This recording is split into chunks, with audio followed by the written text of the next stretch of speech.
Turn 1, Soul Ring. So how did the 5K go yesterday? Definitely could have went better. What deck did you end up playing? I did take Mardu. Okay. So how many rounds is it if you go all the way to the end? 7. Okay. So when does it get cut to top 8? Top 12. For Top 5K. 12. Okay. Yeah. Interesting. And so you do all 7 rounds, and then just depending on the points Right. that you have, it will cut for the top whatever. And I think it's like top 12 get prizing, but then the top 8 still play again in like single elimination to determine those places. I see. And then that determines how good your prize is. Yeah. Okay. Makes sense. Yeah. So what did you end up, how many rounds did you do? 6. Okay. Yeah. And so I was pretty ready for graveyard strategies and stuff. And part of it is not playing much Modern recently. Part of it was not getting to playtest my deck as much. Because you weren't playing much Modern recently. Yeah. And so, like, I got, like, to play with you those 2 times. Yeah. To, like, test the deck. And then I played with my other buddy, like, a couple times. Because I'll just have him play my Tron deck. Round 1, went against humans. Okay. Got run over by them. Yeah, that's a good deck. Yeah. And again, it was just like sometimes, like I lost on the RNG. I had his board state cleared and Liliana Planeswalker on the battlefield. Mm-hmm. He had 1 card in hand, draws another card, plays Mantis Rider, plays Thalia's Lieutenant to pump the Mantis Rider to 4 to perfectly kill Liliana off the battlefield. And then I'm like, no, all right. He just runs away with the game. I had a bye, match 2. I'm not a fan of the bye because it's like you don't know how you would have done, right? Yeah. So then you get put into the next round and you might not be up to snuff for that round. You know what I'm saying? Yeah. So then round 3, I played this guy named, I played him before, Joey. He's been playing Magic a long time. He's a really good player. And I played against Mono Red Prowess, which I didn't know was a deck. Mono Red Prowess, yeah, that's like Monastery Swift Spear. Monastery Swift Spear, Soulscar Mage. Right. It runs like Metamorphose. Yep. Some of the decks were running. I think on Goldfish, it's like, if you look that up, it's Mono Red Burn. Oh, okay. Yeah.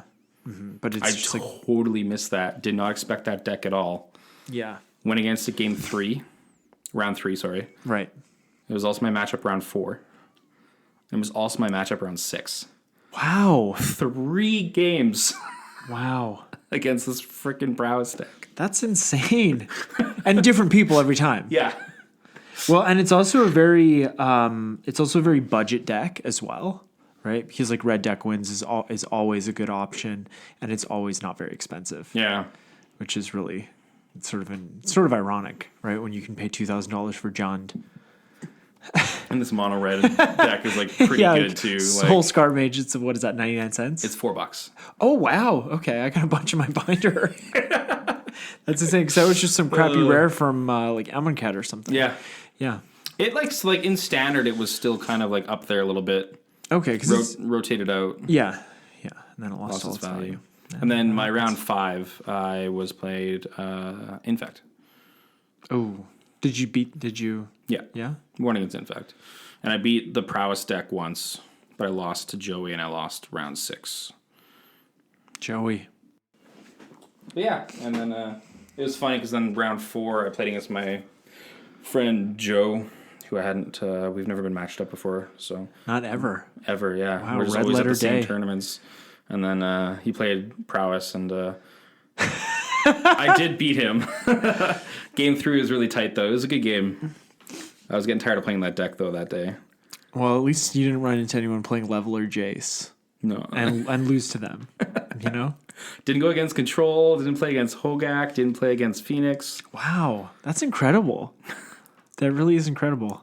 I just got matched up against all the Prowess people. Yeah. Interesting. Yeah. Yay. Well, it's nice to know that the players in this town are concerned with their wallets. Yeah. Because that's what I like to hear. You can play Modern on a budget. You can. People always think, like, because you just see the top decks a lot of the time, like, I don't have $1,500 for a deck. And it's like... Save your money. There's that, but it's also like you can play modern cheaper, and there are decks that like do well. Yeah, right. Exactly. Yeah, like even before this, like Storm, when it was really still like good in the format, was like a $400-$500 like US dollar deck. Oh yeah. Yeah. And even Tron, I know I've said this before on the show, but it's one of the cheaper tier 1 decks. Yeah. Because the mana base costs next to nothing. Exactly. It's like $20 for all the lands. And you're good to go. And you're good to go. And that's $20 Canadian. All right. Yeah. So for you American listeners, it's less. Yeah, and then it's just like the Karns and the Ugins that are expensive. And it's like you can even build like a budget build of Tron. Oh, for sure. Yeah. Well, yeah, you can do like Eldrazi Tron and Yeah. play with a lot of the smaller Eldrazi's from BFZ and Oath of the Gatewatch. And still do good because you just play big stuff and it works. Yeah, you play big stuff ahead of curve. Yeah. Yeah, and it's just hard to deal with. Yeah. Right? Same as regular Tron. Absolutely. Yeah. I don't know if you've seen the price of like Ugin lately. It's insane. 115. Yeah, it's insane. He's gone up there. I'm glad I bought 2 when they were like 60 when I built Yeah. my mono green Tron deck, because I was even at 60 I'm like that seems like a lot, but Yeah. I'm gonna get them. I'll get 2, and I don't even always play 2 in the deck, but I'm just like I'm gonna keep it just in case. Yeah, for sure. You know, but it's just like, yeah, the price on that, it's insane. Actually, speaking of price increases, I was looking at Core 2020 cards, and Yarok the Desecrated is up to $19.99 at Fusion. And like that's just like a mythic from the foil's $49.99 at Fusion. Yeah, it's insane. Like that card has gotten so much hype. At the tournament, they had it was like near mint for $15 in the case, and I was like, oh, you know what, I might pick that up because it was cheaper than the $20. Yeah. Because I kind of wanted a copy now, but I might just wait, I guess. I guess so, yeah. I don't think it can hold that value. That's Because what I was thinking. like it's Commander that's propping that up. Yes. It's not seeing standard play. I see some standard play. Yeah. Sultai Elementals is totally a thing. Okay. Because then you got the Risen Reef and then Yarok, and you just blow up. It's just such a... I mean, I know we did a deck tech episode on it, and I did build a deck, and I think, like a fun deck, but it just seems like so boring to me. I guess because I've played Brago for years, that it's like, oh, it's just Panharmonicon on a stick, but better. It's like, yeah, okay, you're just getting more value. It's like, that's fun, but, it's like... It's sort of like the C19 Commanders. It's like, how do we win? There's a lot of value here, but how do we win? How do we end the game? And I guess that's all I'm interested in, right? Just ending the game, right? maybe that makes me a bad player. I don't think it makes you a bad player. I just like to durdle for value sometimes, and it just yeah, and that it does feel good. But I'm always left thinking, how's this gonna end? And then I just end up losing because I didn't try and win. And I'm like, woo! Yeah, at least you had fun. Yeah. But anyways, let's get to the show. This has just been some happy banter. And I think the last couple episodes we've forgotten to say what the show is. Because I've been listening. I don't know about you guys. But in case you forgot, this is Turn One Sol Ring, the podcast. It's a magic podcast. It's a magic podcast. That's right. Thank you, Eric. And I'm Kevin. And I'm Eric. And on the show, we talk about all things Magic the Gathering. And today, we're going to be starting a new ongoing series, much like our Color Pie series. It is our Archetype series. Starting up the series. That's right. So I didn't look up the dictionary definition of what an archetype is, but I think, in terms of Commander, it's just the overall theme of that your deck can be. You could relate it to like a movie or book genre. Exactly, yeah. That's what your Commander theme would be. Exactly. And if you go on EDH Rec, you can actually look up themes, and they have +1/+1 counter decks and graveyard decks and group hug decks and all that kind of stuff. But today on the show, we're probably going to be doing we are doing one of the weaker archetypes, which is Voltron. It's not super weak, but it is weak in terms of, I think its win rate. Just because it's very you can definitely one-shot people out of nowhere, but your strategy for killing the other players is very narrow. Yeah. Yes, you can one-shot a player and get them out of the game, but then you still have 2 other players to deal with. And once you've done that, you may have left yourself that person. Exactly. Yeah. So it's sort of like you have a giant, it's like you have a nuclear weapon and they're just going to point their nuclear weapons at you Yeah. to take you out first, kind of thing. So it is a fun strategy, but it is definitely fraught with a lot of games that you will lose. So watch out for that. Do we have anything new or noteworthy to talk about in the world of Magic? Yeah, nothing big. No, not that much has been besides the release Stuff's of coming up with Throne of Eldraine, and we're gonna have Brawl and Arena. And I'm sure, and as soon as Commander gets released, I'm sure we're going to start getting Throne of Eldraine spoilers. Yeah, Right? And so- before Throne of Eldraine comes out, we're probably going to get the next set spoilers. So it's never ending. So rest assured, we'll have something to talk about. And the next banned and restricted announcements coming up. that is. So we're gonna see. We'll see what happens with Hogak. I think Hogak could seeing a ban. I think so too. Yeah, that's been the talk around the water cooler for sure. There was actually a interesting article on Channel Fireball about Hogak, and they did a really interesting math breakdown of like getting rid of certain cards from the deck and how basically the rate at which you could still cast Hogak on turn 2. Oh, wow. Yeah, and like it was like they got rid of Faithless Looting, and you still had like a 60% chance pretty much of casting Hogak on turn 2 without Faithless Looting in the deck. Oh, boy. Yeah, it's, everybody makes mistakes, right? Yeah. And it's like, even with that card gone, there's still a lot of powerful stuff in the format, and it's like Dredge will still be around and stuff. So, like, Oh, sure. I think just getting rid of the Hogak deck. Like, don't do it, or just do it. Just do Yeah. it. Yeah. Just, of course. There's still lots of stuff that's going around. But I think at the end of the day, when there's such a huge portion of players playing a deck at a big tournament, That's the other thing. that's, once the format starts to morph around one deck and one play style, I think that's when you have to start thinking about getting rid of cards. Like, having 20% of people show up to a tournament with the same deck when you have like 200 people there, like, that's a lot. That's a lot. That's a lot. Yeah. Yeah, so I think that's when it becomes a problem. Yeah. But we'll see what they do. But I anticipate a Hogak banning for sure. Yeah. All right, well, let's get to the main topic of the show, which is Voltron. And the name Voltron actually comes from the 1980s animated television show of the same name. The series featured a team of space explorers who pilot a giant super robot known as Voltron. And I think it was like Power Rangers. I never watched the show. I was going to ask if you did. Did you watch the show? I did. Okay, Totally. great. Yeah. But it was, and correct me if I'm wrong, but I think they were like a bunch of different robots, and they could go like transform together to be one big robot, like Power Rangers. Sort of, yeah. So they were all actually lions. Oh, okay. So each one of them is lions, but then all 5 lions could go together into one bigger robot.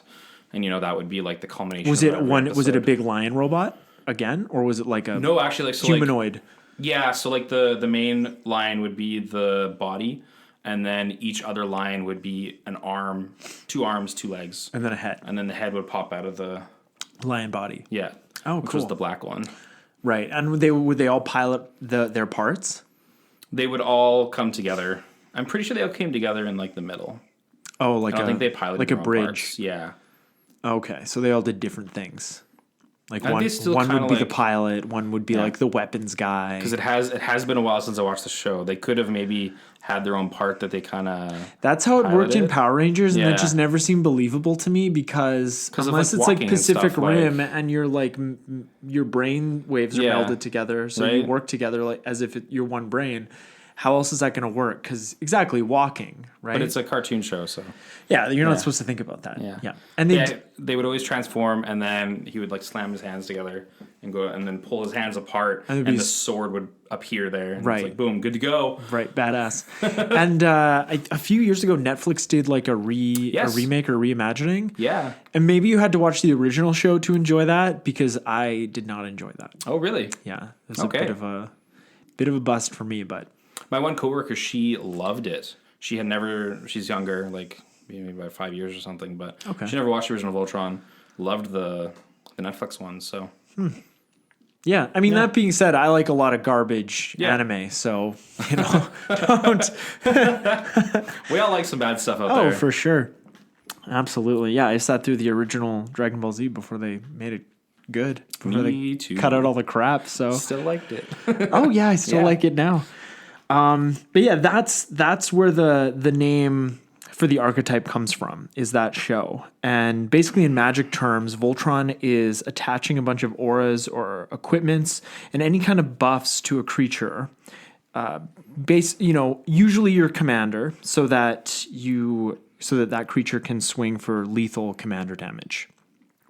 Sometimes it can be other creatures, and definitely in a Voltron build, you want to have secondary, what I would call commanders, that can do what your commander can do, but you're no longer dealing commander damage at that point, but sometimes you find yourself in that position. Sure. So that's basically Voltron in a nutshell. So let's talk about some of the most popular Voltron commanders in the commander format. So the first one you're probably going to see a lot of is SRAM Senior Edificer. He's 1 and a white for a 2/2 Dwarf Advisor. Whenever you cast an aura, equipment, or vehicle spell, draw a card. So this guy's actually, as far as white commanders go, mono white commanders, he's the most popular commander on EDH Rec. Okay. But it's because he's doing something that white historically has trouble doing. Which is You're drawing cards. Yeah. This guy is awesome because it's a cast trigger. So even if it gets countered, you still get to draw the card. No matter what. Yeah, I've built both aura and equipment decks around him. Never vehicles, but still, that was the set. Something you can do. Yeah. Something you can do for sure. Got some cool new vehicles in Ixalan. I think it's an evergreen card type now. Yeah. Yeah, this is just a great, if you want to go mono white and you want to draw lots of cards, go with SRAM. It does sort of force you to do a Voltron strategy. I guess you could go wide with vehicles, but then you need creatures to crew them. Yeah. So you could do kind of a tokens thing. But yeah, this guy is a lot of fun. You can just play a lot of 0-drop, 1 and 0-drop equipments and just draw tons of cards, and you can get some people. Yeah, for sure. He's cool. But probably don't build mono white decks. I do like the art on this card too. Yeah, he's got a little model city. Yeah. Yeah, I like that. It's like a city planner. Next up, we have Balan, the Wandering Knight. So he's 2 of anything and 2 white for a 3/3 first strike cat knight. Ooh, cat tribal. That's a good rate. Balan Wandering Knight has double strike as long as 2 or more equipment are attached to it. You can pay 1 of anything and a white to attach all equipment you control to Balan.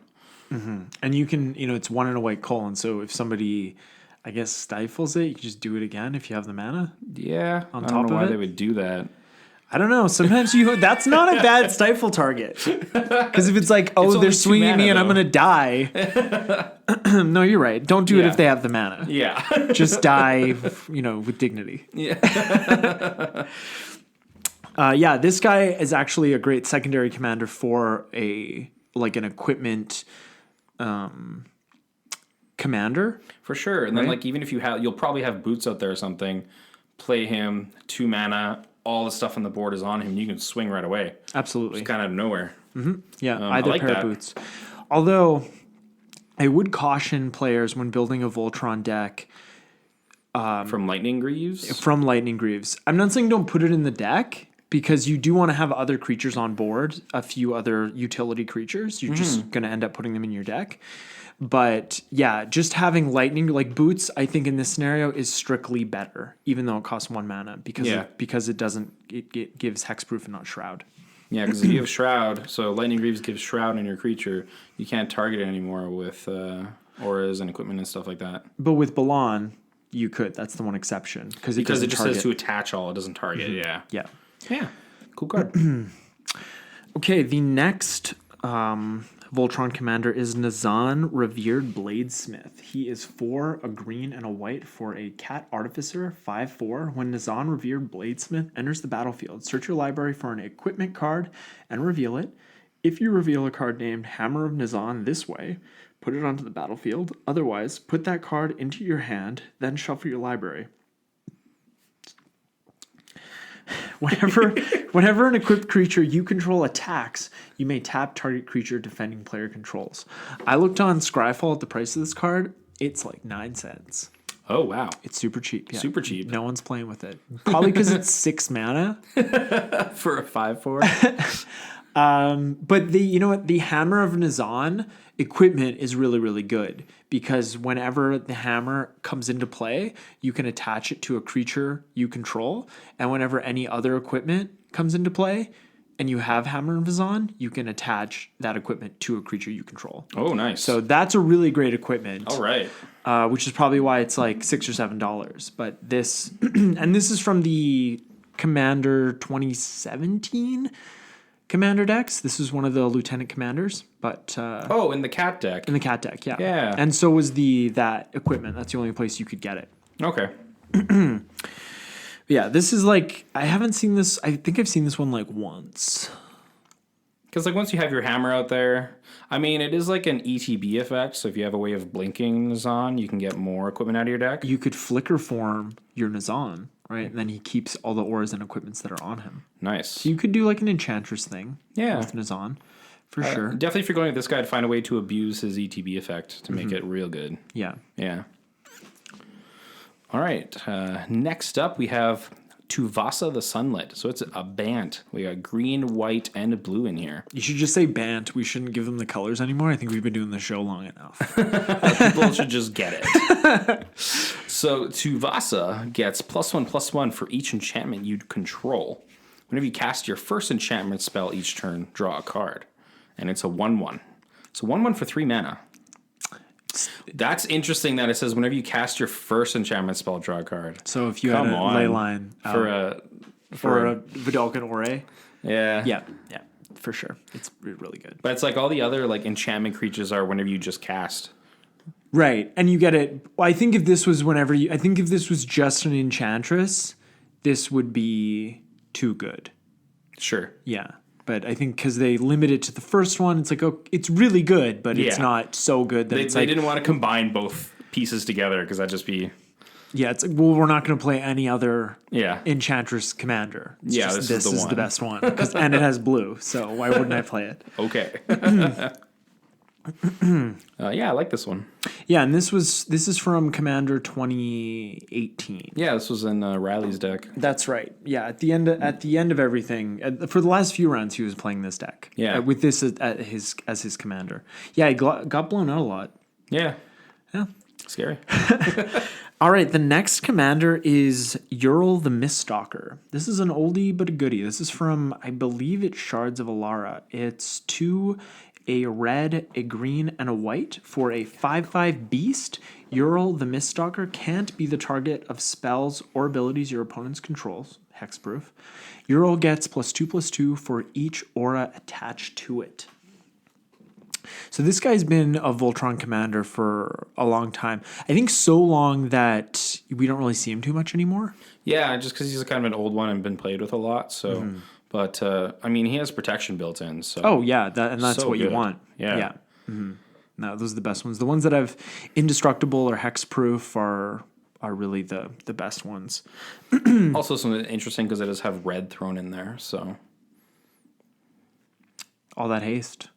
yeah, haste. There's also some interesting, I think, red auras that like give menace and stuff and like other things like that. Yeah. So yeah. All right. So next up we have Rafik of the Many. So he's one of anything, green, white, and blue. So another band commander here. So he's a human knight 3/3, and it has exalted. So exalted is whenever a creature you whenever a creature you control attacks alone, it gets +1/+1 until end of turn. So you can have multiple things with exalted on it. And so if we have like 4 or 5 exalteds, we have that one creature attack alone. It gets +4/+4, +5/+5, for example. Each exalted trigger Will is trigger, stack. yeah. Many sigils, one purpose. He has an ability too. Whenever a creature you control attacks alone, it gains double strike until end of turn. This is just begging to be equipped with all kinds of stuff. Or a bunch of exalted creatures on the field. I actually kind of like this one because you can just kind of go for like an exalted strategy. So throw a bunch of exalted stuff in there and have like the equipments and auras too. So And with an exalted strategy, you can go wide. And you're not attacking with those creatures, but you can use them to block. And that's a common problem we run into with a Voltron strategy is we don't have a way to block a lot of creatures coming at us because we're putting all of our resources into one creature. Exactly. That we have to turn sideways. Yeah. So, yeah, this is also an older one and has been played with quite a bit. And did you have another one, Eric? Yeah, I had a couple more that I just wanted to mention. These ones are different color combos than the ones we've talked about again. So we have Ruhan of the Fomori. So he's one of anything red, white, and blue, so a Jeskai. This one's a little bit weird, though. So it is 4 mana for a 7/7 giant warrior. At the beginning of combat on your turn, choose an opponent at random. Ruhan of the Fomori attacks that player this combat if able. So he's very cheap for the for his stat rate, which is really cool. Of course, it is a little bit more of a chaotic style of a Voltron commander because you don't choose who you're attacking. And he's from the original Commander set. Oh, is he? Yeah, he I didn't is. notice. Yeah. Yeah. Cool. Before Jeskai was even a thing. Whoa. Yeah, that's awesome. And then we have the last one here. This one's my favorite. Zur the Enchanter. So he's one of anything, a white, a blue, and a black for a 1/4 human wizard with flying. Whenever Zur the Enchanter attacks, you may search your library for an enchantment card with CMC 3 or less and put it onto the battlefield. If you do, shuffle your library. So you're going to get the effects of whatever aura if you're searching. If you're playing Zur as a Voltron commander, you're going to get the effects of that aura that you put on him, before combat damage. Right? Exactly, because it is the attack trigger. Right. Yeah. Yeah. Attack triggers are just like cast triggers. They are the best. I really like Zur as well because he does have black, so you can also just run some extra stuff in black in there. I don't think there's any real good enchantment auras, but Not that I can think of off the top of my head. But there's some other fun enchantments. There's also like more removal in black. Zur is an also really cool commander because of his attack trigger. If something has hexproof, you can still, because of how he's worded, when you search for that enchantment and put it on the battlefield, it will then have to be attached to something. And so it can actually get around hexproof.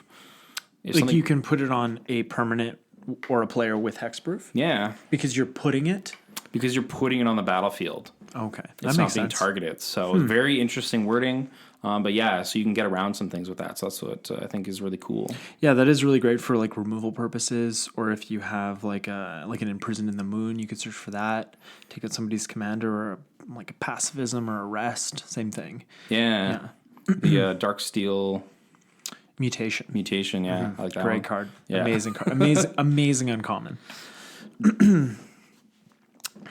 All right, well that is our list of Voltron commanders, probably the ones that you'll see most often on the battlefield or have seen. But there are a lot more out there.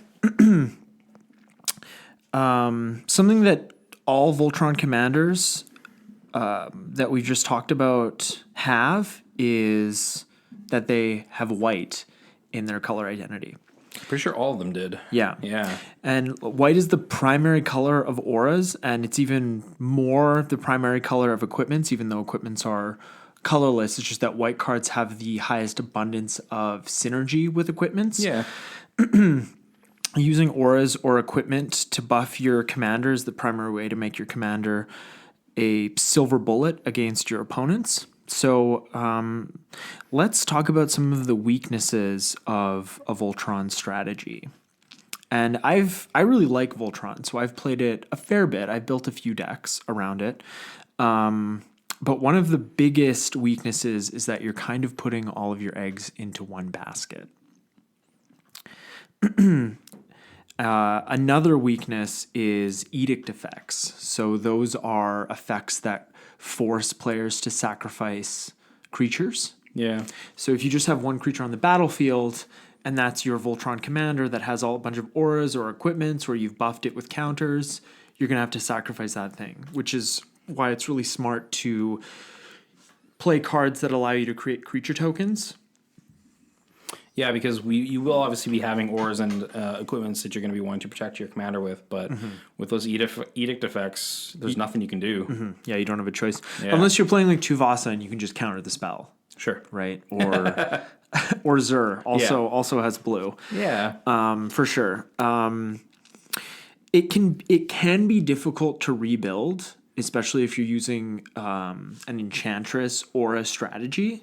You know, there aren't that many cards that can do a mass recursion of enchantments from your graveyard to the battlefield.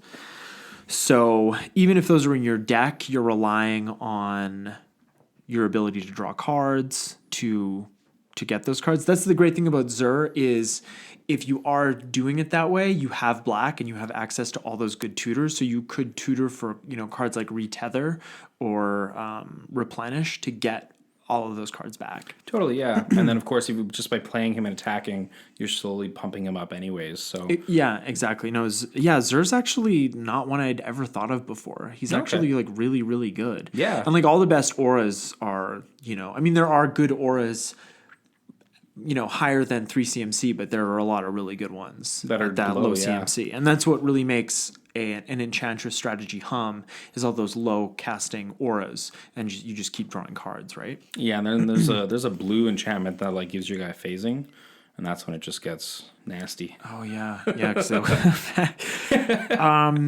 So commander damage as a strategy, it's commander. For those of you that don't know, if you deal 21 commander damage to an opponent with your commander throughout the course of a game, no matter how many, you know, even if you've cast him from the command zone multiple times, or her, or it, then you will kill that player. No matter, even if they have 1,000 life. With 21 commander damage, they're dead. Boom, gone. And that seems like a good strategy. But I think it's more important to think about, or more realistic to think about a Voltron strategy in terms of how much damage you're going to have to do spread out over the entire pod that you're playing against. So if it's a 3-person pod, you're going to have to do 63 commander damage to win that game, right? It's a good way to put it. Yeah. Yeah. Because 21 sounds great. But again, and also it's helpful to think too, when we're playing a regular game, we're probably going to have to do at least 120 regular damage to win that game. So that's definitely something to keep in mind. And I think because of that, it can force you to be a little bit more political playing a Voltron strategy. Especially if you're just kind of the, I was going to say like the janitor of the table. Like if one player is kind of getting out of hand, you can take them out, and the other 2 players or the other 3 players might not see you as the biggest threat, but they probably will still see you as a huge threat. They saw that player as the biggest threat and you just took them out. Well, right. That's that's how it goes. It's just like, I won't attack you this turn, I'll attack him this turn. And I'll be okay with that, and then they won't maybe notice you're coming for the next turn. Who knows? Another big weakness is, and I do this with almost every deck I build, so maybe this isn't the biggest weakness, but your deck is pretty much going to have to be built entirely around your commander, which can be bad if cards like Darksteel Mutation or Imprison in the Moon get played onto your commander. You know, if you can't counter it or sacrifice it at instant speed, it's not good. Yeah, because then you're going to need to find a way to get rid of that enchantment, so... Mm-hmm. And I mean, like, white does have some enchantment removal, so... Oh, it's got the best. Yeah, so it's like if you are playing Voltron sometimes, it'd be like, you know, maybe put just some few pieces of enchantment removal in there, because you know that people should be running those other cards.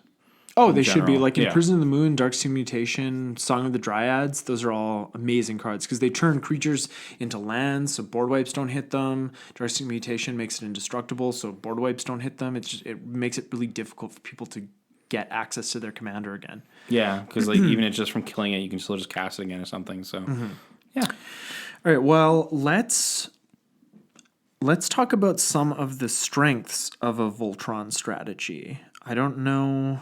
I think there's a little bit less, but I tend to err on the side of more weaknesses when we do episodes like this. Yeah. So one of the big strengths is that you always have access to your main win condition Yeah. in your commander. And you could say that for any deck where that's the main win condition or an ability is the main win condition. And like we said earlier, you can have secondary commanders in your deck that with enough auras or equipments, they can start to kill other players, but that's probably not the most ideal way you want to win.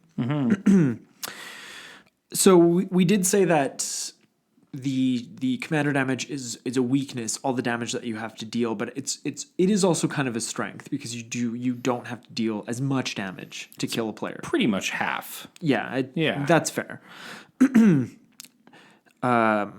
Board wipes that leave only a single creature alive, those can definitely be something that you can use to your advantage. Are you trying to think of board wipes that only leave one creature alive? Yeah. We'll get to that. Don't worry. They're there. So I think they can be easy to pilot. Because especially for new players, if it's just like I'm gonna put a bunch of stuff on this creature and turn it sideways, I think that can be very easy to pilot. Yeah, you don't have to worry about like what card I'm going to get next or something like that. Like you just have your board state you're going for and equipping all this stuff. So yeah. And it's also pretty fun just like having a big creature and just like pretty much one-shotting people. It is lots of fun. So I'm just going to point this gun at your head and we're going to see what happens. Oh, he's unblockable. Sorry. I think one of the best strengths of a Voltron strategy is that it can be a very budget strategy. I think because it is not one of the more powerful strategies, and there are a lot of artifacts or equipments that are on the cheaper side because of their inherent weaknesses in a game, especially auras. Yeah, because like they're only on one creature ever and then they're gone. Right. So they don't end up being as expensive as a lot of other cards. So if you want to build a Voltron deck, especially an Enchantress Voltron deck, it's on the less expensive side. And you can definitely grind out. It sounds like a long game, but you can. I tend to play faster games, whether I get eliminated quickly or I start eliminating other players quickly. The games do end up being much faster, and you know how much I like a fast game. Yep. You know I just want the game to end. The only reason I play is so that the game ends. Like to win fast or die. That's it. All right, so now that we've probably soured all of you from ever building a Voltron deck, let's briefly go over one of my favorite Voltron decks. And that deck is Sigarda, Host of Herons. That's the commander. And we are going to... We'll have the link to this Deckstats page in the show notes if anybody wants to check this out after the fact or while you're listening to the episode, because I know that people like to do that. Yeah. So this wasn't the first Voltron deck I built, but it was the first Enchantress deck I built. And I think there are two aspects to a Voltron build that are as important as creating opportunities for lethal commander damage. And those two categories are protection and recursion. So the first category, protection, are cards that will help keep you as a player alive while having very few creatures on the battlefield, and cards that will help keep your board state intact throughout the game. So let's scroll down to that. What do we have here? So we've got 7 cards in this category. The first card is Dueling Grounds. It's 1, a green and a white for an enchantment. No more than one creature can attack each combat. No more than one creature can block each combat. This is a pretty solid card. Yeah, and it's even good if you're attacking, Yeah. because then they can't block and deal with it. It's like that new Gruul commander from Commander 19. That one, it's like a Minotaur. Oh, And you right. can, it's like a wall of text. Yeah. But it has some skullduggery when it comes to attacking. Dueling Ground is also a great card if you can like give your Voltron commander even just like menace. It's pretty much unblockable at that point. Nice little combo. Definitely. Yeah. Good, I hadn't thought of that. All right, the next card is Ghostly Prison. It's 2 and a white for an enchantment. Creatures can't attack you unless their controller pays 2 for each creature they control that's attacking you. Super nice, just protection always. Yep. Ghost of Prison is a great card. White propaganda. Yeah. Auto include in every green deck. Sure. Yeah. Heroic Intervention. A 1 and a green for an instant. Permanents you control gain hexproof and indestructible until end of turn. Yeah. This card has so much value. It's the green counterspell. Yeah. That's all you got. Privileged Position. It's 2 and 3 hybrid green-white mana. Other permanents you control have hexproof. Just great. And with this and Sterling Grove, which is also on this list, Sterling Grove is a green and a white for an enchantment. Other enchantments you control have Shroud. With those two, you can't target anything you control. Yeah, like they have to be board wiped now. Mm-hmm. Yeah. And also, if Sterling Grove wasn't good enough, you can pay 1, sacrifice Sterling Grove, search your library for an enchantment card, and reveal that card, shuffle your library, then put that card on top of it. You can search for something too. Yeah, it's really good. They used to make really good cards, hey? Yeah, they did. All right, the next card is Sphere of Safety. It's 4 and a white for an enchantment. Creatures can't attack you or a planeswalker you control unless their controller pays X for each of those creatures, where X is the number of enchantments you control. So this can quickly get to the point where you can't even pay to attack with 1 creature. Oh, yeah, because like you're playing enchantments just for buffing reasons, and then you have your auras and stuff like that. This just like adds up. Yeah, you have to eventually you have to decide between attacking with 1 creature or doing something on one of your main phases, right? Oh, yeah.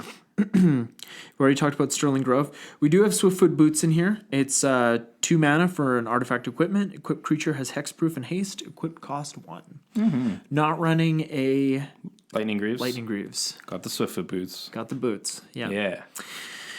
All right. So the other category was recursion. Is recursion. Oh, you know what? Actually, our editor was saying that I know on past episodes we've talked about cards that are a flavor win. Okay. So I think going forward we're gonna like pick a card that's a flavor win, and I think Dueling Grounds is a flavor win because like they're dueling, and what the card does kind of depicts that, and the artwork it's Gerard and Sabo. Dueling. So I think this card is a flavor win. Yeah, and then so we got the flavor text. You think you can stop me? From Haste. I think I can kill you, replied Gerard. Yeah. Weatherlight, baby. Ooh, yeah.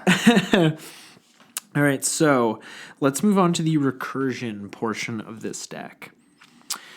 So a pretty standard package here. We have Creeping Renaissance. 3 and 2 green. Sorcery, choose a permanent type. Return all cards of the chosen type from your graveyard to your hand, and it has flashback for 5 and 2 green. Super good card when you're doing like strategies like this, because do you want to get all your artifacts back? Do you want to get your enchantments back? I want to get enchantments back. Okay. And then, yeah, having flashback, being able to do it again. Mm-hmm. Just don't exile my graveyard. Yeah, obviously. The next card, very similar. Crystal Chimes. It's 3 mana for an artifact. Pay 3 tap. Sacrifice Crystal Chimes. Return all enchantment cards from your graveyard to your hand. This is also just a great card. Yeah, and really like underplayed. Like I think so. I found this card. It's originally from Urza's Saga, and I found it, and I was like, "What is this?"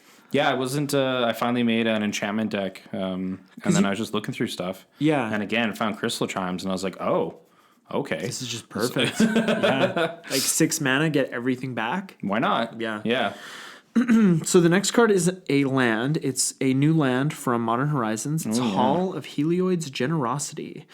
You can tap it for colorless, or you can pay 1 and a white to tap, put target enchantment card from your graveyard on top of your library. Super good. Yeah, just more value.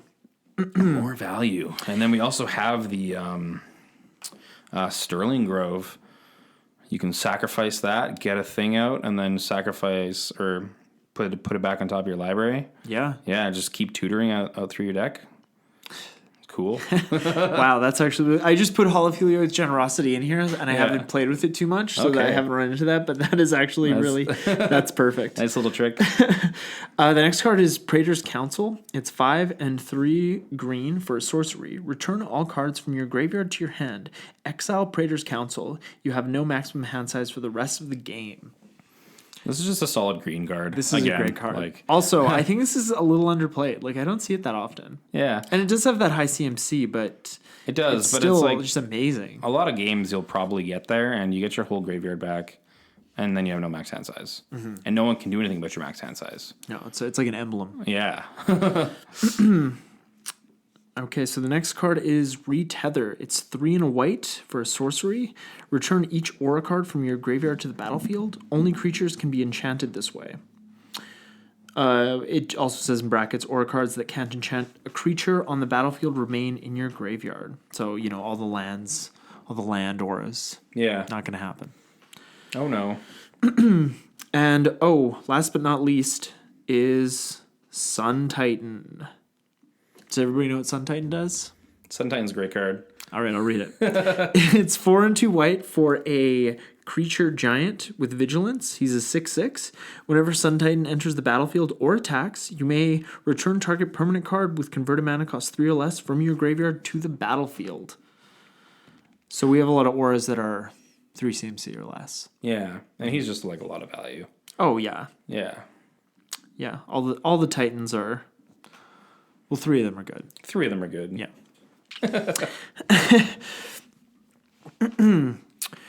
All right, so I think normally with an Enchantress build of any kind, the ramp package is usually auras, but I've steered away from that after playing this deck for a couple of years because I've just been blown out too many times by board wipes that affect enchantments. And with being in green with a land-based ramp package, I can avoid those, those like Nevin Ural's discs kind of board wipes that can really just ruin my day. Yeah, because then it's like on top of getting your board state with your creatures and stuff destroyed, it's also your mana as well. And so that hurts. It's really hard to come back for that. And last year in our Commander League, I think that happened to Riley a few times. Yeah. And he was still doing those. Well, we had to stop him from going off too, obviously, because he kept trying. Yeah, can't let him go off. No, you can't let him go off. He'll get out of hand. So, the ramp package in this deck is not the most exciting thing in the world, but we'll go over a few cards. We got Bear Umbra. That's 2 and 2 green for an aura. Enchant creature gets +2/+2 and has whenever this creature attacks, untap all lands you control. It also has Totem Armor. Totem Armor is also a great ability. It's really good. If enchanted creature would be destroyed, instead remove all damage from it and destroy this aura. It's just another way of protection. Mm-hmm. And Totem Armor is great because even if if like a creature board wipe goes off, you're okay. But if there's like a Nev's disc, everything is gone at the same time. So, yeah. Yeah, Nev's disc. Okay, the next card, not really ramp, but it's Courser of Krufix. Pseudo ramp. Yeah. It's 1 and 2 green for an enchantment creature, Centaur. Play with the top card of your library revealed. You may play the top card of your library if it's a land card. Whenever a land enters the battlefield under your control, you gain 1 life. So this is just kind of like you're getting the enchantment synergy, but you're also getting better card selection. Yeah. That's kind of why it's in here. Yeah. Crop Rotation, just all-time good card. 1 green for an instant as an additional cost to cast Crop Rotation. Sacrifice a land that you've already tapped for mana. Search your library for a land card and put that card onto the battlefield, then shuffle your library. So just get any land you want. Sacrifice some garbage land and go get, a Serra Sanctum. That's always a good target. That's a good target. We've Cultivate, Explosive Vegetation. Hour of Promise is another good one. It's 5 mana. It's 4 and a green for a sorcery. Search your library for up to 2 land cards. Put them onto the battlefield tapped. Then shuffle your library. Then, if you control 3 or more deserts, I never have, create 2/2/2 black zombie creature tokens. Seems you're missing out on some value though from not running deserts. Yeah, I know. It's just like searching for any 2 lands just isn't enough value for me. Kodama's Reach, that's just Cultivate. We have Mirari's Wake. It's 3, a green and a white for an enchantment. Creatures you control get +1/+1. Whenever you tap a land for mana, add 1 mana to your mana pool of any type that land produced. So just Mana doubler. double mana, and that Anthem effect isn't, it's Let's great. try it. It's just a little extra. Yeah. Yeah. Nature's Lore. Can you believe this card is $250? That's it? Oh, I was buying them when they were like 25 cents. Oh, wow. I mean, searching for a forest and it comes in untapped is pretty powerful. Yeah, you can get duels for sure. Yeah, you can get duels and stuff, and it's just like a good way to get your mana out there. So Yeah, we've got Rampant Growth, Sakura Tribe Elder, Skyshroud Claim, and Soul Ring. I think those are all self-explanatory. Maybe Skyshroud Claim is a little less known. It's 3 and a green for a sorcery. Search your library for up to 2 forest cards. Put them onto the battlefield, then shuffle your library. So, not tapped. That's pretty good. You can get duels with that. So it really only costs you 2 mana. Also, that's right. So the removal in this deck is relying on white's strength in the arena of removal, but I've also got a few spicy cards that are at their best in a Voltron deck. That's those are the board wipes I was talking about earlier. So first up we have Banishing Light. Classic. It's 2 and a white for an enchantment. When Banishing Light enters the battlefield, exile target non-land permanent and opponent controls until Banishing Light leaves the battlefield. Creeping Corrosion. So we're not running a lot of artifacts, but you're going to run into, it's pretty common to see a few on the battlefield. Yep. So 4 mana, just get rid of all the artifacts. That's right. It's 2 and 2 green for a sorcery that destroys all artifacts. So Divine Reckoning. It's 2 and 2 white for a sorcery. This is in our budget cards episode. Oh, yeah, Each player chooses a creature he or she controls, destroy the rest. So you're going to choose your commander, usually. And it has flashback for 5 and 2 white. Yeah. Also, you could put this in your Savine, the Chronoclasm deck from Commander 2019. Perfect. But yeah, I really do like this card because of the flashback as well. Just having 2 board wipes in one. Mm-hmm. Oh, you know what? It says Oblivion Stone, but that was my bad. I meant to put Oblivion Ring is the card that's actually in the deck. Path to Exile, just a good removal spell, efficient. You can get rid of something. You don't really care that your opponent's getting a land because you just want to push through and kill them quickly. Yeah. Single Combat. This is a newer one from War of the Spark. I remember talking about this one. I didn't think this card was good at all. Well, and in any other deck, it's not. Yeah. It's 3 and 2 white for a sorcery. Each player chooses a creature or planeswalker they control, then sacrifices the rest. Players can't cast creature or planeswalker spells until the end of your next turn. Nice. Yeah, so like this one's really good, obviously, when you're running Voltron, because you're going to keep your big guy anyways. And then no one else can do anything about it until you get like 2 attacks through. Yeah, and you're not worried about casting creature or planeswalker spells because you're just casting... It's mostly non-creature spells. Yeah. Song of the Dryads. This is one of those sort of polymorph effects. It's 2 and a green for an aura, enchant permanent. Enchanted permanent is a colorless forest land. So you are giving them a land. That's nice. Yeah, you can be like, hey, I gave you extra mana. Yeah. It's not as bad. This is a card that I've started to run in my decks more in lieu of like naturalize effects, like Nature's Claim. I actually didn't even see this until I saw your deck list. So It's Unravel the Aether. It's 1 and a green for an instant. Choose target artifact or enchantment. Its owner shuffles it into his or her library. So, this is really good because a lot of times it's really easy to bring stuff back from the graveyard.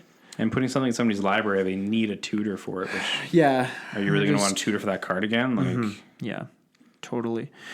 Another fantastic board wipe in a Voltron deck is Winds of Wrath. It's 3 and 2 white for a sorcery. Destroy all creatures that aren't enchanted. They can't be regenerated. And it's like if you're on the rare chance playing against another Voltron player, that'll probably be the only time that, a creature might not die. Mm-hmm. Yeah. And good old-fashioned Wrath of God, because sometimes you just need to wipe the board. You don't have Swords to Plowshares, but you have Path to Exile. Is there a reason for that? I think, and you know what? I think I'm going to do that swap. I've been thinking about that because Swords is a better card in this deck because you really don't care about your opponents gaining life. You're doing commander damage anyways. Yeah, the land is actually more detrimental to me, them getting a land, than them gaining a little bit of life because I don't care about their life total. Yeah. Yeah, very good. Yeah, I've been thinking about that. Saves on the budget as well. So definitely. Yeah. Yeah, that is good because I think I have a foil path in there, so. So this is an Enchantress Voltron deck, and that means we're using all those Enchantresses to draw all those cards. We could probably put every enchantment in this deck in the card draw category because of this, but that might kind of skew the deck list. But we are running 15 card draw cards. All right, so the first one is a Johnny, Mentor of Heroes. It's 3, a green and a white for a legendary planeswalker with 4 loyalty. His +1 is distribute 3 1/1 counters among 1, 2, or 3 target creatures you control. His other +1 is look at the top 4 cards of your library. You may reveal an aura, creature, or planeswalker card from among them and put it into your hand. Put the rest on the bottom of your library in any order. And his -8 is you gain 100 life. Whoa! That's so what much. I'm going for. I pretty much just use him for the second ability, but the 1/1 counters aren't always the worst thing in the world. But that's why I put it in card draw, because you are getting that card selection. I would say you're probably using that second ability most 99% of the time. Mm-hmm. And then if you get to 8, whatever, just gain 100 life. Why not? It feels good. So the next card is Argothian Enchantress. It's 1 and a green for a human druid. It has Shroud. Whenever you cast an enchantment spell, draw a card. We're going to be saying that a lot. Eidolon of Blossoms. It's 2 and 2 green for an enchantment creature spirit. And it has Constellation, which is whenever Eidolon of Blossoms or another enchantment enters the battlefield under your control, draw a card. That one also gets the proc off itself, which is nice. Oh, yeah. Yeah. Mm-hmm. Enchantress's Presence. This one is an enchantment. It's 2 and a green. Whenever you cast an enchantment spell, draw a card. And that one's a cast trigger. Mm-hmm. Yeah, just like Argothian. Oh, yeah. Ephemerith Enchantress. It's a green and a white for another human druid. Whenever an enchantment is put into a graveyard from the battlefield, draw a card. Harmonize. Draw 3. Yeah, I just put this in all my green decks. Just 4 mana, draw 3 cards.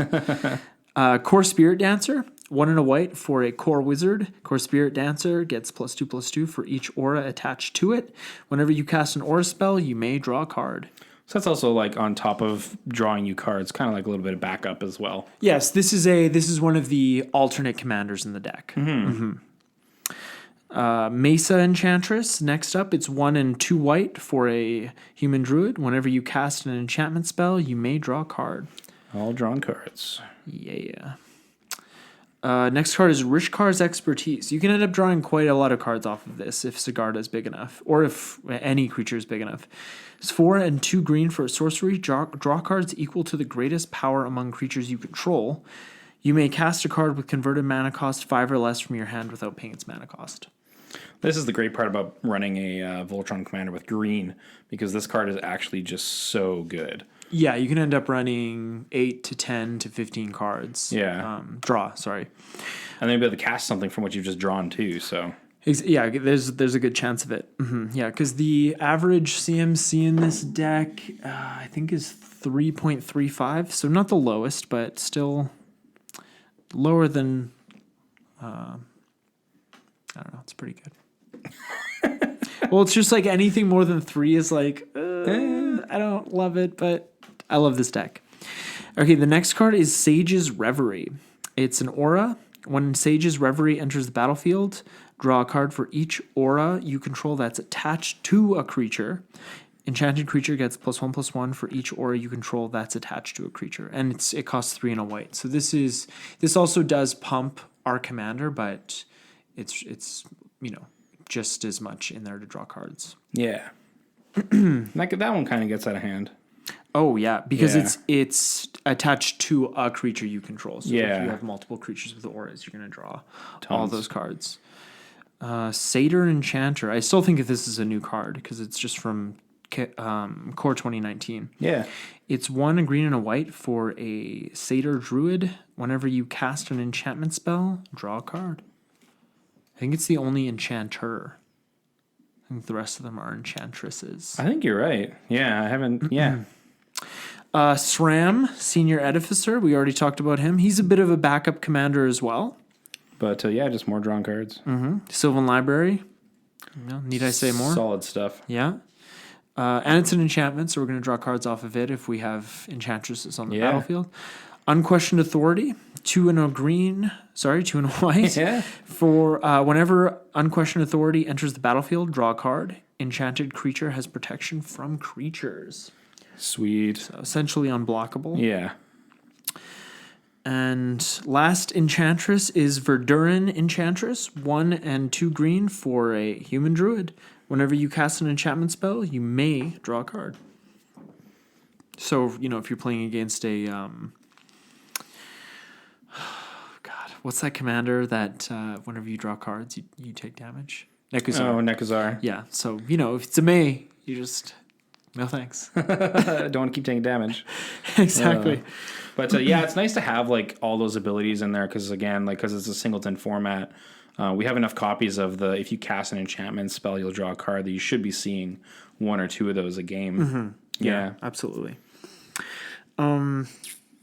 So tutors are, of course, powerful in any deck, and white is the best at tutoring artifacts and enchantments. I'd say they're a little bit better at tutoring enchantments, in fact.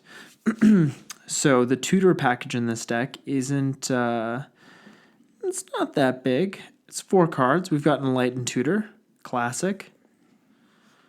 Helioid's Pilgrim. It's 2 and a white for a human cleric. When an Helioid's Pilgrim enters the battlefield, you may search your library for an aura card. Reveal it, put it into your hand, then shuffle your library. We get a little blocker out of it, so... Oh, yeah, sure. It's always good to have a body. Plea for Guidance. This is a big one. 5 and 1 white for a sorcery. Search your library for up to 2 enchantment cards. Reveal them and put them into your hand. Then shuffle your library. But here's the big boy. Oh, yeah. 3 Dreams. 4 and a white for a sorcery. Search your library for up to 3 aura cards with different names. Reveal them and put them into your hand. Then shuffle your library. 5 mana for 3 tutors. And there's also Idyllic Tutor, which I don't have in this deck, which I think is 1. I think it's 1 and I think it's Demonic Tutor, but for enchantments. Let me just look it up here. Okay, it's 2 and a white for a sorcery. Search your library for an enchantment card, reveal it, put it into your hand, then shuffle your library. So it costs 1 more than Demonic Tutor. But yeah. I think it's a very overpriced card because it's from Morningtide. Yeah. And I just never picked one up. And then it's just what else would you take out to put that in the deck? You got Plea for Guidance, which is kind of 2 of those in 1. Mm-hmm. It is, you have to pay double the mana at the time, but it is 1 card that gets you 2, so. Mm-hmm. Yeah, and the 3 Dreams is great because you don't have cards that are the same name. In a singleton deck. Anyways, so it's perfect. Definitely. The cards that we're going to strap onto our commander are a lot of powerful auras, and they are made even more powerful when we control a lot of them. These are the cards we're going to use to one-shot our opponents, or at least that's the idea. So let's read off those cards. What do we have? Here we go. They're under the Voltron header. So we have Ancestral Mask. It's 2 and a green for an aura. Enchanted creature gets +2/+2 for each other enchantment on the battlefield. So that counts everybody's, even your opponents. Oh yeah, it is each other enchantment. Right. I keep forgetting about that on that one. Yeah, that can get real out of hand. Yeah, because then I think not a lot of people have not a lot of other people see it either. And then so you're counting up the damage. There's like 3 other enchantments out there, and they're like, "Oh, wait a second, It's 6 more damage." Oh no! The next card we have is Armadillo Cloak. It's 1 a green and a white for an aura. Enchanted creature gets +2/+2 and has trample, and it also has lifelink. But I think it's like the old version of lifelink. Whenever enchanted creature deals damage, you gain that much life. That's what lifelink is. So it doesn't just have to be combat damage. Lifelink is any damage is lifelink. Or is lifelink combat damage? I don't know. Yeah, I'm pretty sure it's when it just deals damage. Okay, so it is lifelink. Yeah. It's just before it was keyworded. The next one is Daybreak Coronet. It's 2 white for an aura. Enchant creature with another aura attached to it. Enchanted creature gets +3/+3 and has first strike, vigilance, and lifelink. This card's super good. Yeah, it is good. And the only catch is that you have to have an aura on the creature already. Which we probably will at some point, so. Yeah. Next up is Eidolon of Countless Battles. It's 1 and 2 white for an enchantment creature, Spirit. It has Bestow, 2 and 2 white. If you cast this card for its Bestow cost, it's an aura spell with enchant creature. It becomes a creature again if it's not attached to a creature. That's nice. Eidolon of Countless Battles and enchanted creature get +1/+1 for each creature you control and +1/+1 for each aura you control. This card's so good. That's that's a lot. That's a lot. Because even like the little creatures we're playing and stuff, those are now adding into the damage for our commander. Mm-hmm. Yeah. Next up is Eldrazi Conscription. It's 8 mana for a tribal enchantment, Eldrazi Aura. Enchanted creature gets +10/+10 and has trample and Annihilator 2. Annihilator. Yeah. God, Annihilator's just the worst. Oh man, it's such a good mechanic. Oh, it's amazing. Yeah. Bring it back. Yeah, I'm not sure where it is on the storm scale. I think it's up there. Next up is Ethereal Armor. It's 1 white for an aura. Enchanted creature gets +1/+1 for each enchantment you control and has first strike. Just Give him first strike. Just good, efficient. Yeah, there's a lot of first strike going on here. Next up is Flickering Ward. It's 1 white for an aura. As Flickering Ward enters the battlefield, choose a color. Enchanted creature has protection from the chosen color. This effect doesn't remove Flickering Ward, so you can choose white. And you can pay 1, return Flickering Ward to its owner's hand. So if you have an Enchantress out and you just want to draw cards and you have the mana to do it, you can just keep casting this and bouncing it back to your hand. And in the event of a board wipe, if you have a white mana, you can bounce this back to your hand. So it can be hard to get rid of Flickering Ward. Yeah, this is a super good, just like I think like value gas card for the deck. Mm-hmm. Yeah, and really any Enchantress build or like in a SRAM deck, this card is amazing. Yeah, because then it's just like not only can you like pretty much just for 2 mana still give your creature like the protection color it needs to get through, and it is also a way just to keep drawing cards and stuff like you said. Mm-hmm. So yeah, it's awesome.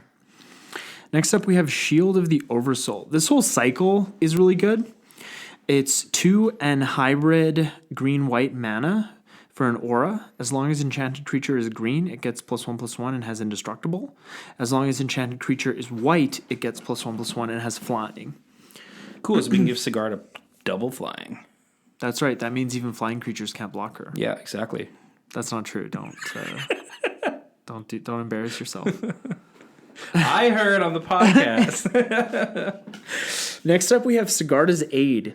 This isn't an aura, but it is 1 white. You may cast aura and equipment spells as though they had flash. Whenever an equipment enters the battlefield under your control, you may attach it to target creature you control. So with this, you could Flickering Ward at instant speed. Yeah. Which could be pretty spicy. That's awesome. I think so. Because then it's just like now you have protection against like anything targeted. So even if you don't have hexproof, you can still always just blink this in and out for protection of colors of whatever someone's trying to target you with. Yeah, so good. Yeah, Flickering Ward is really good. Yeah. Then you can still save your mana till like your opponent's last turn to like draw those extra cards and stuff. Ooh, so good. I love that Flickering Ward. Also, didn't notice that Sigarda's aid like went up in price. I think that was because there's that modern deck that plays Colossal Hammer or whatever. Did it happen around then? I think so. I think because like MTG Goldfish did a deck and like it's, it's not tier 1, but it's like up there. It's like a Boros deck, I think, that plays that combo. Oh yeah, I did. A friend told me about it. I watched it more recently because you actually win on turn 2. Like it does have those plays. Yep. Yeah. So it can be a really good deck. Yeah. Next up, we have Spirit Mantle. It's 1 and a white for an aura. Enchanted creature gets +1/+1 and has protection from creatures. Unblockable. That's right. That is correct. So, last up, we have the land package in this deck. There's nothing in here too spicy, but let's talk about a few of them. It's up at the top. So we've got 6 forests and 8 plains. We're running 33 lands overall, 34 actually, because we have Hall of Helioid's Generosity in here. You could take out a couple of those basics for deserts. And then your Hour of Promise would get you zombies. Are there any deserts that don't enter tapped? I don't think so. Okay, then I'm like, I'm out. I can't do it. I've already got too many lands in here that enter tapped. Ancient Tomb, 2 colorless mana, 2 life. I'll take it. Sure. Bountiful Promenade, just a Selesnya dual land from Battle Bond, so it doesn't enter the battlefield tapped. Brushland, Painland. Canopy Vista, it's one of the battle lands from Battle for Zendikar, and it also has the basic land type, so you can tutor for it. Command Tower, just put it in your decks. Crozen Verge, this is a good one. This is, it does enter the battlefield tap, so I don't love that, but you can tap it for a colorless mana, and you can also pay 2, tap it, sacrifice Crozen Verge, search your library for a forest card and a plains card, put them onto the battlefield tapped, then shuffle your library. Yeah, just a nice little tutor there. Oh yeah, this is a great fetch land if you're in these colors because you can get dual lands with them. Mm-hmm. Next up, we do have Nykthos Shrine to Nyx. I do still love this card. Just like great mana generation. Yeah. So with all the enchantments and stuff we'll be having on the board, this card's great because you can just tap it for a single mana, colorless, but then you can pay 2 and tap it, choose a color, add to your mana pool an amount of mana of that color equal to your devotion to that color. So the devotion is the amount of like colored pips you see on your permanents on the battlefield. Right. And yes, lands are colorless. Actually, I had to correct somebody once on that before. Oh no! They're like, "Oh no, our friends have been playing wrong Commander at our buddy's place. Got to tell him about that." And I was like, "Yeah, lands definitely do not." And he's playing like Gary, and would be like, "Oh look, I have like 10 swamps that you guys take." Oh man, poor guy. He's probably like, you can't run the fetch lands in your deck. That's the wrong colors. Yeah. It's like, nope, they're colorless. Boy. But this card ends up being really great because you do end up having so many permanents on the field in the form of auras. Mm-hmm. Reliquary Tower, we're going to be drawing a lot of cards. Riftstone Portal. This card was actually in our... I can't remember. It was like underplayed cards or something that we did. It's one of them, yeah. But you can tap it for a colorless, and as long as Riftstone Portal is in your graveyard, lands you control they tap for a green or a white mana. And usually this is a good target for crop rotation to sacrifice. Yeah, because then just all of your lands are tapping for any of the colors that you need. Mm-hmm. Rogue's Passage, great in a Voltron deck. It taps for a colorless, or you can pay 4. Target creature can't be blocked this turn. Perfect. Next up, Sarah's Sanctum. So I guess this one is kind of spicy, but it's just pure value. It's great, yeah. As long as you have a single enchantment on the field, it's value. Yeah. Tap, add a white to your mana pool for each enchantment you control. So this card, can get out of hand pretty quickly. Mm-hmm. Next up, we have Stirring Wildwood. So this card's kind of garbage, but it enters the battlefield tapped. You can tap it for a green or a white, and you can pay 1 1 green and 1 white. Until end of turn, Stirring Wildwood becomes a 3/4 green and white elemental creature with reach. It's still a land. When you need that blocker. Or you need that sacrifice to an edict effect. Oh, right. Yeah, there you go. That'll also get you. That'll get you out So of it's some not hot too water. garbage. It'll save you. It's not too garbage. It's just I really don't like lands that enter the battlefield tapped. Strip mine, just come on. Just always. What am I new? Up next is Sungrass Prairie. It's this is another land cycle they've never finished. They only did the allied colors for it back in Odyssey. But it's you can pay 1. It's like a signet. You can pay 1, tap it, and add a green and white to your mana pool. Being so old, too, it's just interesting that they haven't finished it yet. Next, we have Sun Petal Grove. This is the green and white check land. Yeah. Temple Garden, the green and white shock land. Treetop Village enters the battlefield tapped. Taps for a green, and you can pay 1 and a green. Treetop Village becomes a 3/3 green ape creature with trample until end of turn. It's still a land.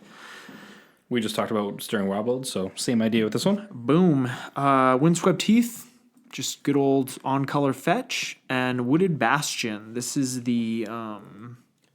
what are these called? I can't remember. Anyways, it's tap for a colorless... Did you remember what they're called? Nope. And you can pay hybrid mana, green white, to tap, and you can add double green, green white, or double white to your mana pool. And these were pretty pricey for a while, but a bunch of them got reprinted in Masters 25, I think. But not this one. Yeah, some of Like the master the sets. enemy ones did. I think the enemy ones did. Yeah, I can't remember. That was not a well-received set, No. as I'm sure you know.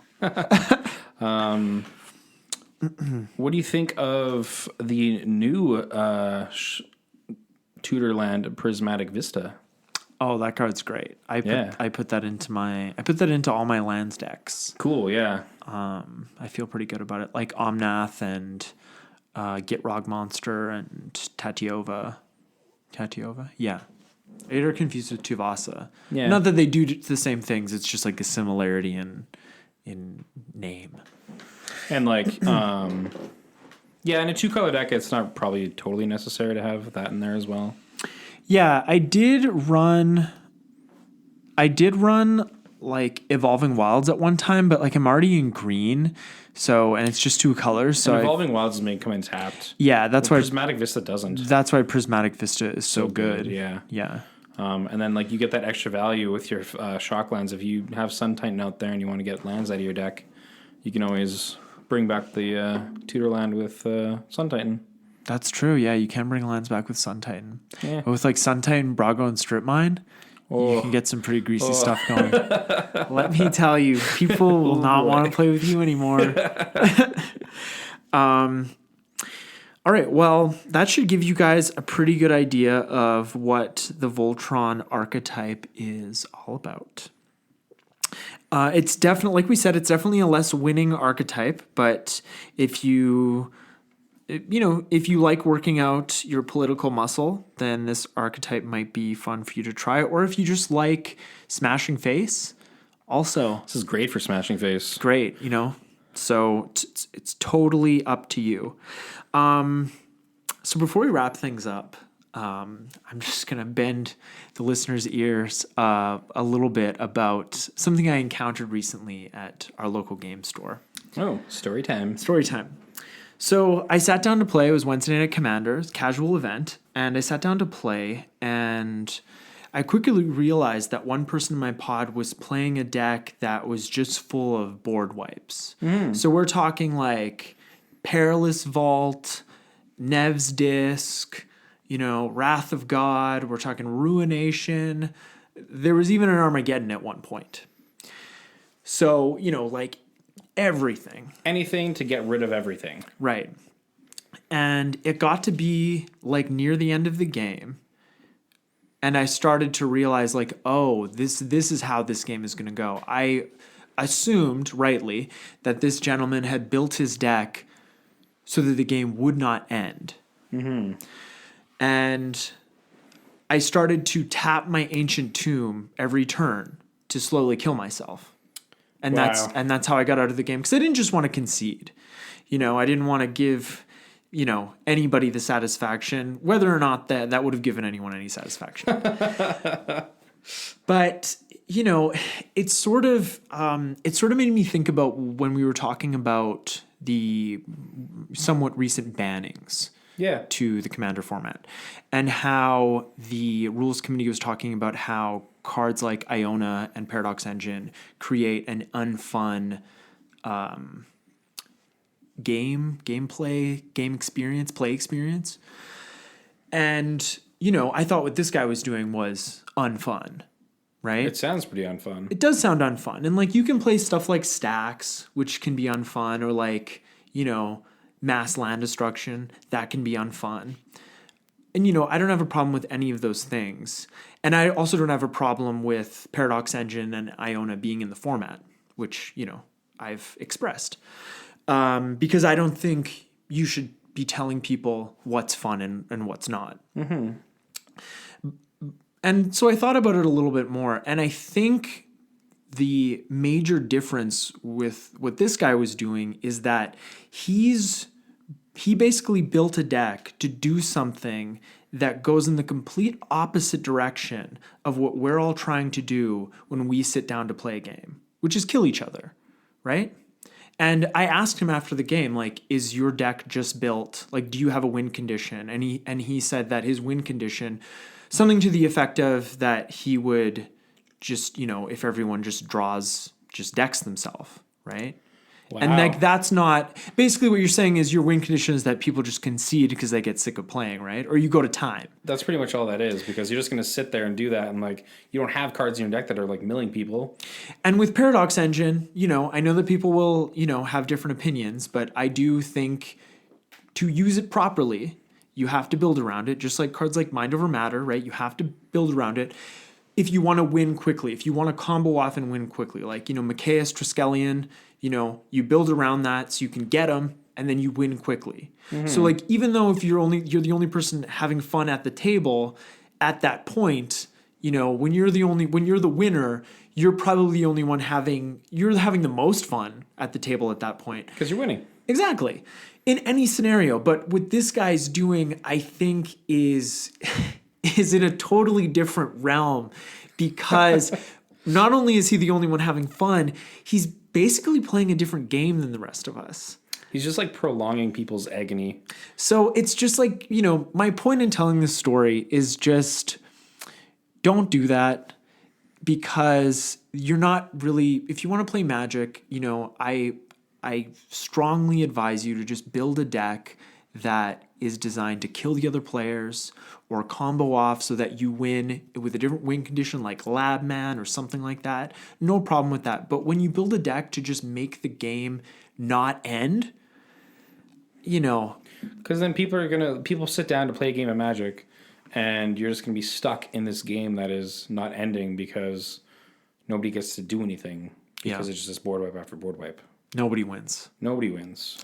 So, that one guy might have gone home happy, but...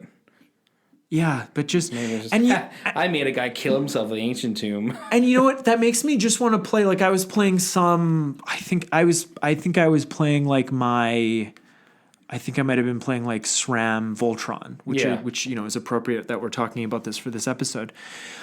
But it just makes me want to take my my most competitive deck, it makes me want to take Narset down there, extra turn Narset down there. So when I sit down in a pod with him, it's just okay, I'm not even going to ask. I'm just going to play this because I can't trust that you're going to play Magic. Yeah. So, and I don't want to do that. I don't need that stress, It's I'm going to play casual Commander, right? There's a social understanding. There's a social etiquette. We're just going to get to play cards and have fun. That's right. But anyways, please don't do that. I know you won't. I know that this gentleman is very much an outlier, but don't. I can't say I played against that, so don't do that.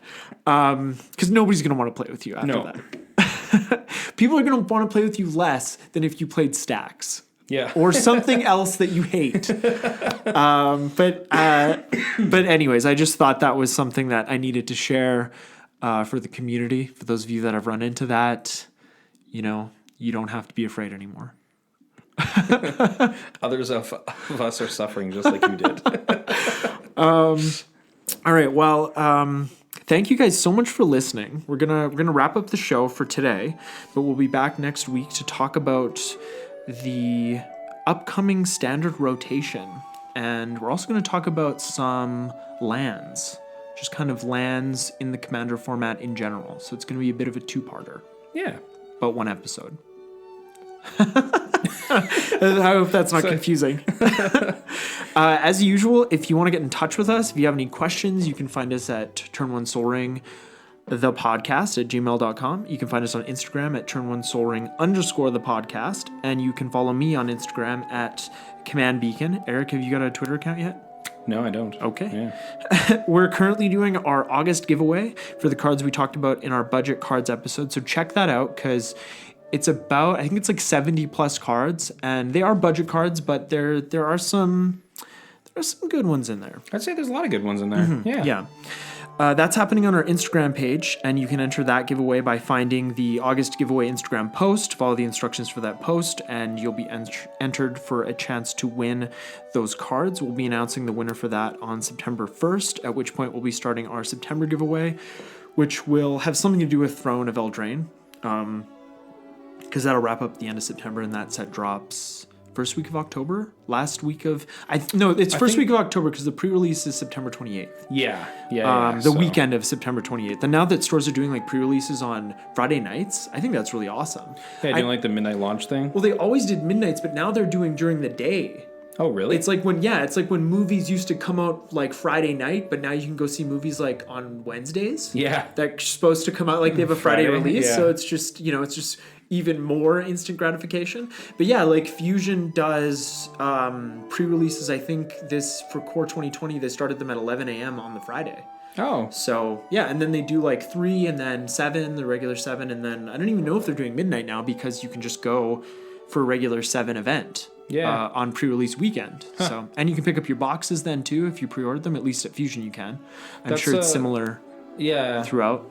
That's really nice because I know on the Sundays they only do two-headed giant now on Sunday. Yeah, and sometimes you don't have a buddy to go with you, and you don't want to do, or you just don't want to do two-headed giant, right? It's a totally different format. Yeah, so you still have the Friday and the Saturday now instead of just Saturday. Yeah, all day Friday. At least that's how they're doing it in Winnipeg. So yeah. I don't know what to tell you guys if you don't live in Winnipeg. Probably warmer where you are, so. It's disgustingly warm here. I mean, like for other parts, Yeah. But right now it's real warm everywhere. Mm-hmm. Yeah, if you put like a minus in front of the temperature today, I'd be happy. Yeah. But we're both like cold weather people. Growing up in Winnipeg, so. Yeah, and that's it. Well, actually, something new. You guys can find us on Spotify now. So you could find us on iTunes, Google Play, and SoundCloud. But now we're on Spotify. For those of you that like Spotify, I like Spotify. I really like Spotify. Tool finally has their music digitally now. Oh, nice. They didn't, so now they're all on Spotify. Nice. That's awesome. So you can listen to Tool, and then you can listen to Turn One Soul Ring. Also, a lot of video game music is now going up onto Spotify. Oh, I love video game soundtracks. Yeah, so then because the podcast I was listening to, they were saying just the Red Dead Redemption 2 soundtrack is now up there beginning of August. Great Western kind of stuff. Yeah. The soundtrack for that is actually so good. They really this has sort of been this has been a renaissance for like video games in general, like the last 15 years. Yeah. But the soundtracks are so good. Getting all this orchestral music in there. It's amazing. It's so great. Growing up with like polyphonic soundtracks were just like, they were fine, but it's just like, it's apples and oranges. Yeah. Yeah. All right. Well, again, thank you guys so much for listening, and we will see you next week on the show. Go get them, Tigers. Show me them ETBs. Who? Turn One Soul Ring.